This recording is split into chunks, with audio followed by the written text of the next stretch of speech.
Hello my dear student.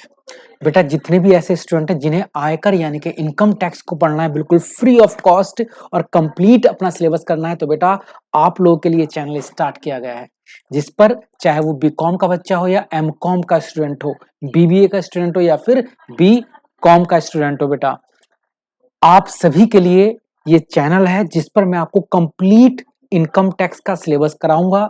साथ ही साथ हर एक चैप्टर की पीडीएफ भी मैं आपके पास सेंड करूंगा और साथ में मैं लूंगा आपकी कुछ लाइव क्लासेस।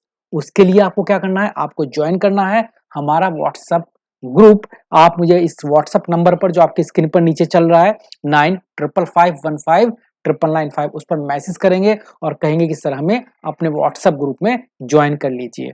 बेटा इसकी चार्जेस बिल्कुल जीरो है, कोई फीस बेटा मैं चार्ज नहीं करता हूं, फ्री ऑफ कॉस्ट मैं आपको कराऊंगा कंप्लीट इनकम टैक्स का सिलेबस। तो चलिएगा बिना टाइम को वेस्ट किए स्टार्ट करते हैं अपना इनकम टैक्स यानी कि आयकर। हर एक स्टूडेंट को मैं गारंटी लेता हूं अगर आप मेरी क्लास लोगे तो आपको कंप्लीट सिलेबस समझ में आ जाएगा। इनकम टैक्स में बेटा आपके 100 आउट ऑफ 100 नंबर आएंगे, ये मेरी गारंटी है आपको। चलिएगा बिना टाइम को वेस्ट किए स्टार्ट करते हैं अपना इनकम टैक्स यानी कि आयकर। तो सबसे पहले बात आती है कि सर ये आयकर कौन सा टैक्स होता है, कि ये प्रत्यक्ष कर है या अप्रत्यक्ष कर है। अब बहुत सारे बच्चे कहेंगे सर हमें तो यही नहीं पता कि ये प्रत्यक्ष कर क्या होता है और ये अप्रत्यक्ष कर क्या होता है। तो बात करते हैं इनकम टैक्स की। तो मेरे बच्चे इनकम टैक्स होता है एक तरह का प्रत्यक्ष कर। क्या होता है भाई, प्रत्यक्ष कर। इंग्लिश में बोलते हैं इसे direct tax. Income tax is a direct tax. अब आप कहोगे कि सर ये प्रत्यक्ष कर क्या होते हैं। बेटा ऐसे टैक्सेस जो एक व्यक्ति द्वारा डायरेक्टली गवर्नमेंट को दिए जाते हैं, वो कर जिसे हम डायरेक्टली गवर्नमेंट को पे करें, उन टैक्सेस को, उन करों को हम बोलते हैं कि ये हमारे प्रत्यक्ष कर हैं, हम डायरेक्टली गवर्नमेंट को देंगे। ठीक है, कहोगे सर और कैसे होते हैं प्रत्यक्ष कर। प्रत्यक्ष कर में क्या होता है, हम डायरेक्ट उसका भुगतान गवर्नमेंट को नहीं करते। कहोगे जैसे जैसे बेटा जीएसटी, जो जीएसटी होता है ये प्रत्यक्ष कर नहीं है बेटा, ये कैसा है, अप्रत्यक्ष कर। सर जी क्यों होता है अप्रत्यक्ष कर, क्योंकि बेटा जीएसटी को सबसे पहले हम कोई सामान खरीदेंगे तो जो दुकानदार होगा, शॉपकीपर होगा, हम दुकानदार को क्या देंगे, जीएसटी देंगे। दुकानदार इसे किसे देगा, गवर्नमेंट को देगा। तो क्या हुआ, जीएसटी का भुगतान हमने दुकानदार को किया और दुकानदार बेटा किसे करेगा, गवर्नमेंट को करेगा।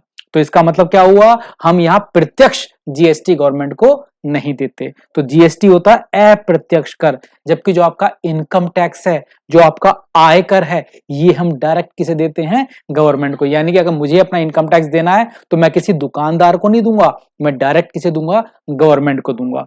तो मेरा इनकम टैक्स कैसा कहलाएगा, प्रत्यक्ष कर कहलाएगा। तो एक नंबर पर एक प्रश्न आपका तैयार भी हुआ। इनकम टैक्स क्या होता है, इनकम टैक्स एक प्रत्यक्ष कर होता है। क्या होता है बेटा, प्रत्यक्ष कर होता है, डायरेक्ट टैक्स होता है, पहली चीज।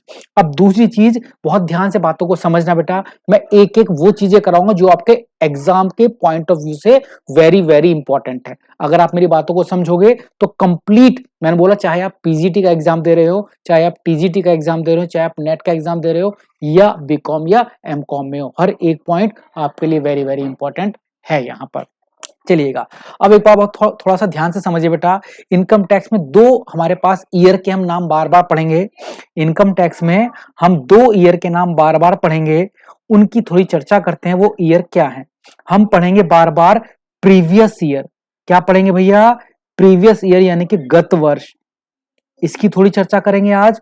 और दूसरा असेसमेंट ईयर यानी कि कर निर्धारण वर्ष, इसकी थोड़ी सी चर्चा करेंगे। हम दो चीजों की चर्चा और करते हैं, एक होता है गत वर्ष, एक होता है कर निर्धारण वर्ष। कि सर ये क्या होते हैं, ये गत वर्ष क्या है और कर निर्धारण वर्ष क्या है, या इंग्लिश में बोलें तो प्रीवियस ईयर क्या है और असेसमेंट ईयर क्या है। तो सुनो बेटा ध्यान से, होता क्या है। मान लो मैं कोई इनकम अर्न करता हूं, मैं कोई इनकम अर्न करता हूं 2021-22 में। मैंने कब पैसे कमाए, मैंने कब पैसे कमाए, मैंने पैसे कमाए हैं 2021-22 में। तो जानते हो जिस साल मैं पैसे कमाता हूं, मैं जिस साल पैसे कमाता हूं उस साल मुझे इस पर टैक्स नहीं देना होता। उस साल मुझे इस पर टैक्स नहीं देना होता। अगर मैं पैसे कमाऊंगा 21-22 में, तो याद रखना बेटा, उसका टैक्स मैं कब दूंगा? 21-22 में अगर कोई पैसे कमाता हूं तो मैं उसका टैक्स दूंगा कब? 2022-2023 में। अब बारी आई कि सर जो पैसे हम 2022-23 में कमाएंगे, इस पर कब टैक्स देंगे? इस पर टैक्स देंगे 2023-2024 में। यानी कि एक साल हम कमाते हैं, उसका टैक्स अगले वाले साल में देते हैं, फिर जो अगले साल कमाते हैं उसका टैक्स उसके भी अगले वाले साल में देते हैं।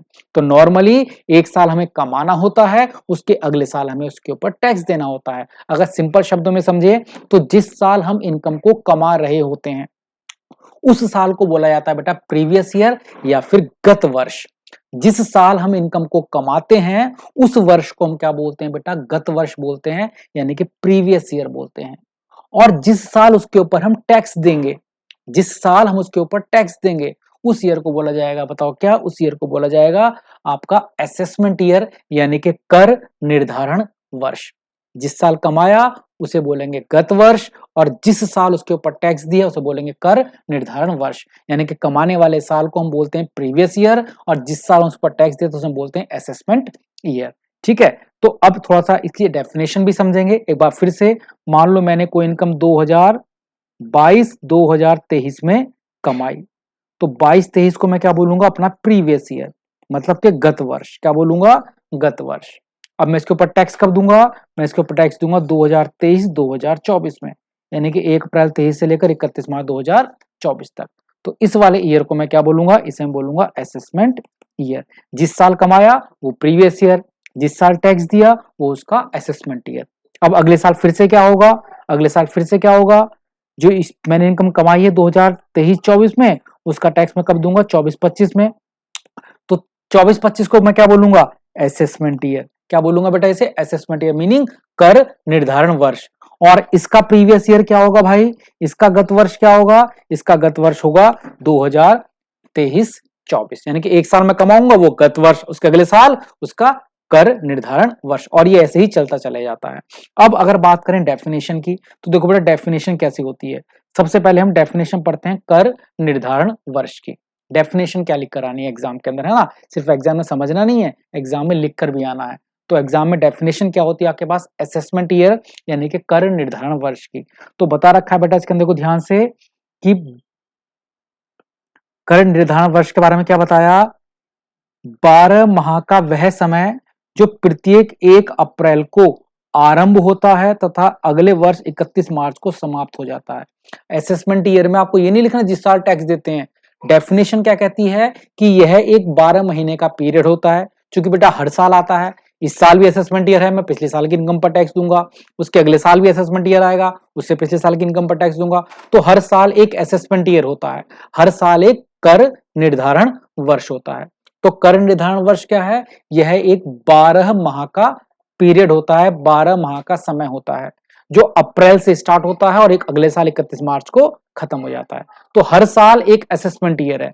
हर साल को ही हम क्या बोल सकते हैं कि हर एक 12-12 महीने का पीरियड, हर एक 12-12 महीने का समय क्या होता है? कर निर्धारण वर्ष होता है, जो हमेशा 1 अप्रैल से स्टार्ट होता है और 31 मार्च को खत्म हो जाता है। ये तो हुई बेटा किसकी बात? ये हुई कर निर्धारण वर्ष की बात। किसकी हुई? कर निर्धारण वर्ष की बात।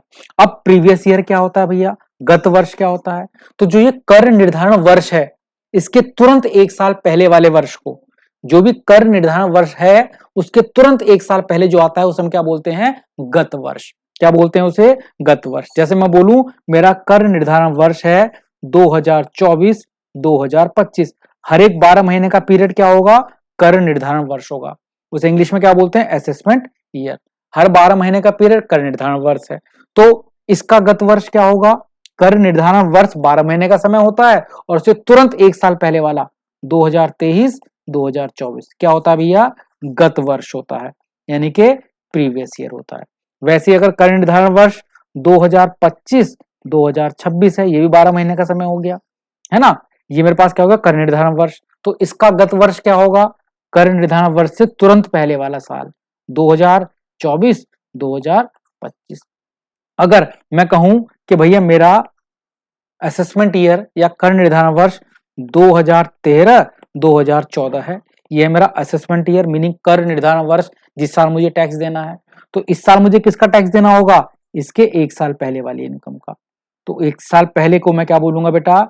एक साल पहले को मैं बोलूंगा 2012, 2013 को मैं क्या बोलूंगा? इसका गत वर्ष बोलूंगा, गत वर्ष बोलूंगा। तो जिस साल टैक्स देते हैं उससे एक साल पहले वाले को हम क्या बोलते हैं? गत वर्ष बोलते हैं। जिस साल टैक्स दिया वो कर निर्धारण वर्ष, उससे एक साल पहले वाले को गत वर्ष बोलते हैं। तो इतनी बात तो क्लियर हो गई। इनकम टैक्स वाले क्या कहते हैं कि एक साल कमा लो, उसके अगले साल टैक्स दे दो। तो जिस साल टैक्स देंगे वो कर निर्धारण वर्ष, और जिस साल कमाया था वो मेरा गत वर्ष हो गया। क्या सर हमेशा ऐसा होता है एक साल कमाते हैं एक साल टैक्स देते हैं? नहीं भैया, हमेशा ऐसा नहीं होता। पेपर में प्रश्न आएगा कि क्या हमेशा असेसमेंट ईयर या बोल सकते क्या हमेशा गत वर्ष और कर निर्धारण वर्ष एक ही होते हैं? नहीं भैया, हर साल ऐसा नहीं होता है। हर साल ऐसा क्यों नहीं होता भाई? उसकी अब थोड़ी सी चर्चा कर लेते हैं। जैसे मानो कभी कभी ऐसा भी होता है कि जिस साल हमें इनकम कमाई है उसी साल हमें उस पर क्या देना होगा? टैक्स देना होगा। ऐसा भी संभव है कि जिस साल हम इनकम कमाएंगे उसी साल हमें उस इनकम पर क्या देना होगा? टैक्स देना होगा। कभी कभी ऐसा भी होता है, उसे हम बोलते हैं गत वर्ष के, या हम बोल सकते हैं बेटा कर निर्धारण वर्ष के कुछ अपवाद होते हैं। कर निर्धारण वर्ष के कुछ अपवाद होते हैं। जैसे मैंने क्या समझाया कि एक साल कमाऊंगा, उसके अगले साल क्या दूंगा? टैक्स। एक साल कमाऊंगा, उसके अगले साल क्या दूंगा? टैक्स। लेकिन कभी कभी क्या होगा, जिस साल कमाऊंगा उसी साल मुझसे क्या ले लिया जाएगा? टैक्स ले लिया जाएगा। उसे हम बोलते हैं गत वर्ष के अपवाद। जिस साल कमाया है, अभी तो मैंने कमाया था भाई, मुझसे टैक्स क्यों ले रहे हो? उसी साल मुझसे टैक्स ले लिया जाएगा। उसे क्या बोलेंगे? गत वर्ष के अपवाद या एक्सेप्शन ऑफ प्रीवियस ईयर। गत वर्ष बोल दो या कर निर्धारण वर्ष, इनके अपवाद होते हैं। अपवाद कैसे भैया? अपवाद की बात करते हैं। यदि कोई व्यक्ति, देखो पहला पॉइंट मैंने क्या बताया, यदि कोई व्यक्ति हमेशा के लिए भारत छोड़कर जाता है, मैंने क्या बोला कि एक साल मैं कमाऊंगा, अगले साल उस पर क्या देना होगा मुझे? टैक्स। लेकिन सोचो मैं इस साल कमा रहा था और कमाते कमाते जैसी मार्च आया मैं देश को छोड़कर जाने लगा। इनकम टैक्स वालों ने मुझसे कहा कि भैया टैक्स दे दो, तो मैंने क्या बोला? टैक्स अभी नहीं दूंगा, जो इस साल मैंने कमाया है इसका टैक्स मैं दूंगा अगले साल। तो इनकम टैक्स वाले कहते हैं ऐसा नहीं होता। अगर आप हमेशा के लिए देश छोड़कर जा रहे हो तो जिस साल आपने कमाया है उस साल की इनकम पर उस ही साल टैक्स देना होगा। यानी कि यही आपका गत वर्ष है और यही आपका कर निर्धारण वर्ष है। यानी कि जब कोई व्यक्ति हमेशा के लिए देश को छोड़कर जाता है उस दशा में कर निर्धारण वर्ष और गत वर्ष एक ही हो जाते हैं। प्रीवियस ईयर और असेसमेंट ईयर एक ही हो जाते हैं। कब? जब हम हमेशा के लिए देश को छोड़कर जाते हैं। दूसरा क्या लिखा? यदि कोई फर्म या कंपनी बंद हो रही होती है, यानी कि मान लो कोई कंपनी है वो बंद होने वाली है, अब बंद हो जाएगी तो सबके मालिक अपने अपने घर चले जाएंगे छोड़कर। तो इनकम टैक्स वाले क्या कहते हैं कि जो कंपनी बंद हो रही है उस कंपनी को बंद होने से पहले पहले जिस साल पैसे कमाए हैं उसी साल टैक्स देना पड़ेगा। यानी कि ऐसा नियम नहीं है कि इस साल कमाओगे अगले साल टैक्स देने आओगे, तो अगले साल तो कोई टैक्स देने के लिए नहीं आएगा। यानी कि अगर कोई कंपनी या कोई फर्म हमेशा के लिए बंद होने वाली होती है तो ऐसी दशा में जिस साल आप इनकम कमाते हो उसी साल आपको उस इनकम पर क्या देना होगा? टैक्स देना होगा। यानी कि आपका गत वर्ष और प्रीवियस ईयर क्या हो जाएगा? दोनों, सॉरी, आपका गत वर्ष और कर निर्धारण वर्ष दोनों क्या हो जाएंगे? एक ही हो जाएंगे। आगे क्या भैया? अनिवासी की समुद्री जहाज से आए, यानी कि मान लो कोई हमारे यहाँ का अनिवासी है, अनिवासी मीन्स जो हमारे यहाँ पर नहीं रहता, और वो समुद्री जहाज से पैसे कमाता है। मतलब मान लो कोई अमेरिका से जहाज आया, इंडिया में आया, उसने सामान उतारा और पैसे ले लिए और वो जाने लगा। हमने कहा भैया टैक्स दे दे, तो कहने लगा नहीं, कैसे टैक्स दे दूं, इस साल तो मैंने कमाए हैं, मैं अगले साल टैक्स देने के लिए आऊंगा। वो मुझे क्या समझाएगा बेटा? मान लो कोई विदेश से व्यक्ति आया, हमारे यहाँ पर बंदरगाह पर कुछ पैसेंजर छोड़े, उनसे टिकट के पैसे लिए और छोड़कर जाने लगा। जैसे ही छोड़कर जाने लगा, इनकम टैक्स वाले आए, उसके बाद भागे भागे कि भैया टैक्स तो दे जाओ अपना। तो जानते हो वो क्या बोलेगा, अभी कैसे टैक्स दे दूं, ये तो मेरा गत वर्ष है, अभी तो मैं कमा रहा हूं, इसका टैक्स देने में अगले साल आऊंगा। सोचो, हम पागल हैं, हम बेवकूफ हैं, हम जानते हैं कि अगले साल वो टैक्स देने के लिए आएगा। विदेशी व्यक्ति अगले साल हमें टैक्स देने के लिए आएगा? नहीं आएगा ना भाई।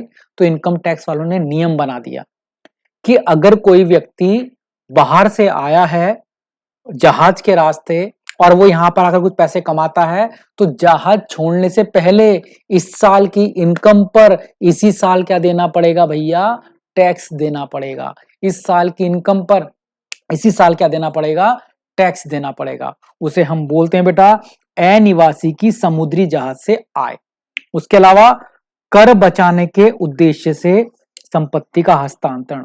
अगर आप टैक्स बचाने के लिए जानबूझकर अपनी संपत्ति किसी दूसरे के नाम कर देते हो ताकि मुझे टैक्स ना देना पड़े, तो इनकम टैक्स वाले कहते हैं भैया अभी टैक्स देना पड़ेगा तुझे, हमारा बेवकूफ बना रहे हो।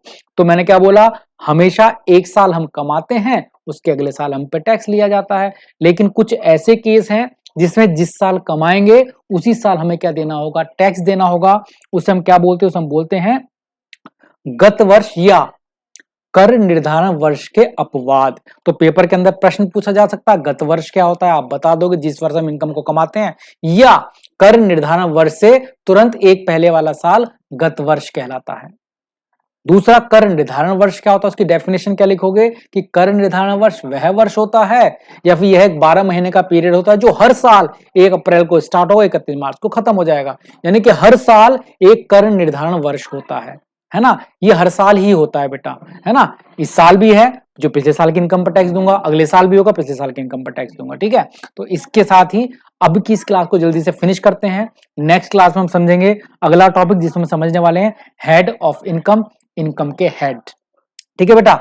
तो जल्दी से आप हमारे चैनल को सब्सक्राइब करें और अपने दोस्तों के साथ भी शेयर करें ताकि जल्द से जल्द इस चैनल को ग्रोथ कराई जा सके और आपके सारी की सारी वीडियो आपको दी जाएंगी। इसी ही चैनल पर आपका कंप्लीट सिलेबस कराया जाएगा, है ना। तब तक के लिए जय हिंद, जय भारत, खुश रहें, संपन्न रहें।